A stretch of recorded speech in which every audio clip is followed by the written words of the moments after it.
This show is about your life, how to make it better, how to make more from it, how to love deeper, how to share it with others. This journey is about connection to your dreams, with topics centering on love, money, sexuality, and energy that unites it all. This show will change your life. For years, I've coached people in easy-to-learn skills, and I've seen incredible changes. I'm here to teach you those skills as a coach and hopefully a new friend. Hi, I'm Kyle. Come along with me as you move along your path of life success. Welcome to the Kyle Phoenix Show.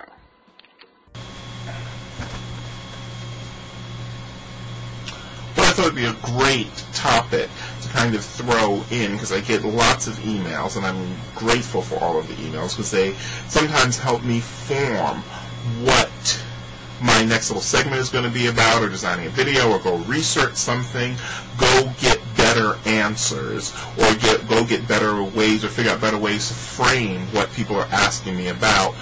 And one of the great things that did come up, and I think it's come up because, of course, we're going through, and it's natural in the world, or in this country, or in any country in the world, for there to be financially turbulent times. One of the things I always challenge my students with is that if you can't explain why the country is in a financial crisis, you need to stop focusing on it. What you need to focus on is how you are more valuable within this time, and how you can make yourself more valuable and your work more valuable and improve your skills. But one of the things that comes out of this, which questions came back about this pretty generally, about depression.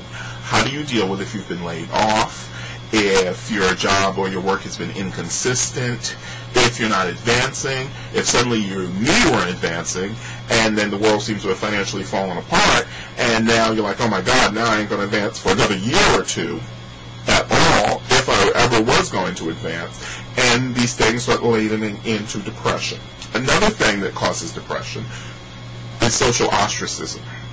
One of the things we talk about in sexuality is how having a different sexuality than your family, than the people around you, than what's socially acceptable, than what you see in magazines, what you see on television, what you see in movies, how that also can incur depression because you're kind of cast out of the tribe. Maybe you can go places where other people have a similar sexuality to you, remembering that everybody's sexuality is individual to them.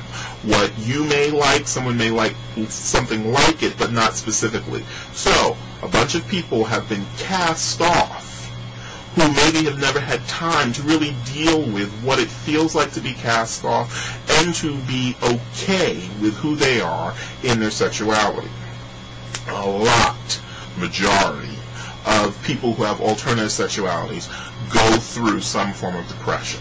Ways to recognize depression are, there can be things like even outbursts of anger, there can be excessive sleeping, there can be isolation, there can be feelings of malaise, not feeling like doing anything, not moving a lot, overeating, changing in your sleep habits, being more irritable, thoughts of suicide, just feeling tired.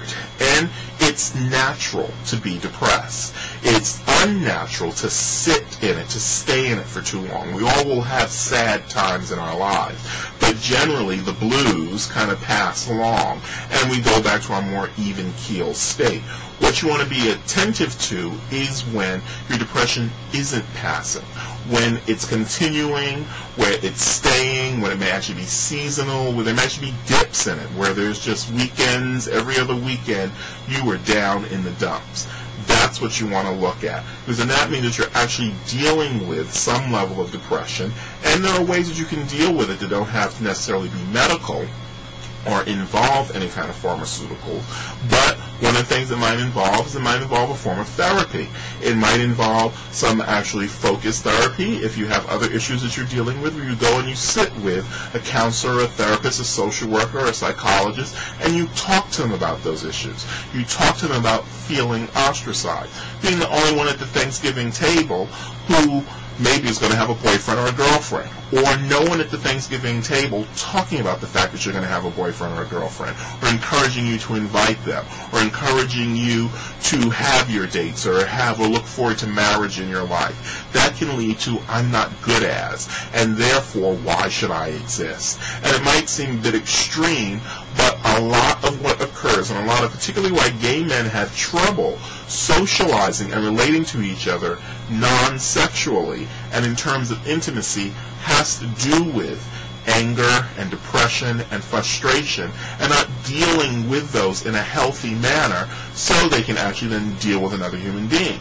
So dealing with your own blues, your own depression, can lead you to stronger relationships with others because you're more available to the feelings of others, and you might even be more helpful towards somebody else's feelings. So you can look at a personal counselor, or you can actually look at, there are lots of groups that are formed all over the world now around sexuality, where you kind of have a little bit of a group therapy, and it can be informal, it can be at a community association or a gay community association, where you sit and you just talk with people about it. We're actually getting out. If you feel that you're kind of in the blues, that kind of this has all come down upon you, that you're not happy with this, one of the best antidepressants that's completely free is exercise. And you can start out with basic or extreme exercise, however intense you want to make it. You can start out with a half an hour walk every day. Just walking for a half an hour, where you walk from the block you're on, 10 blocks that way, and then 10 blocks back home. And maybe you want to extend it a little bit more every once in a while, but try to get at least a half an hour amount of exercise a day, aside from going to work or going to school. If you join a gym or you have money for a membership, you can look at doing that too.